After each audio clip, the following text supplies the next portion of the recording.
আসসালামু আলাইকুম ওয়া রাহমাতুল্লাহি ওয়া বারাকাতুহু। ইন্নাল হামদুলিল্লাহ ওয়া সলাতু ওয়াসসালামু আলা রাসূলিল্লাহি আম্মা বাদ। সম্মানিত প্রিয় উপস্থিতবৃন্দ, আজকে আলোচনা করব প্রিয় মৃত মানুষকে স্বপ্নে দেখার দোয়া। মৃত মানুষ স্বপ্নে কোন অবস্থায় আছে, কি অবস্থায় আছে, তার অবস্থা সম্পর্কে আপনি নিজেই অবগত হতে পারবেন। এই আমলটা পবিত্র অবস্থায় কোন দিন কোন সময় কিভাবে করবেন, আজকে সেই আমলটা আপনাদের সাথে শেয়ার করব। সাথে যুক্ত আছি আমি মুফতি জুবায়ের ইমাম।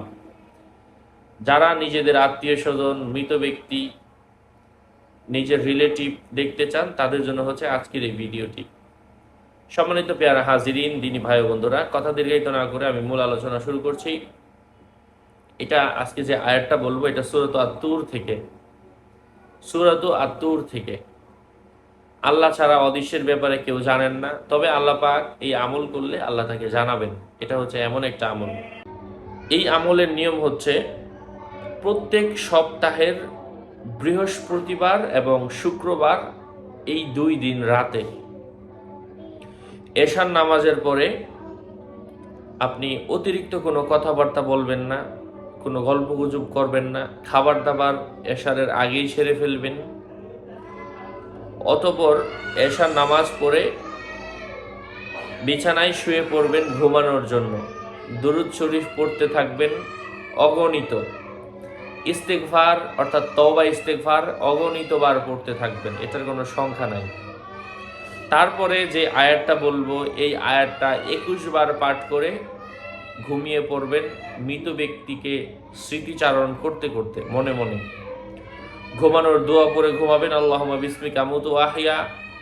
ইনশাআল্লাহ এভাবে কয়েক সপ্তাহের মধ্যে মৃত ব্যক্তি কি অবস্থায় আছে, সে কি হাসি খুশি আছে, নাকি মলিন অবস্থায় আছে, নাকি জীর্ণ শীর্ণ কাপড়ে আছে, নাকি খাবারের অভাবে কষ্ট করছে, নাকি সে আপনাকে ডাকছে, এই স্বপ্নের মাধ্যমে আপনি বুঝতে পারবেন।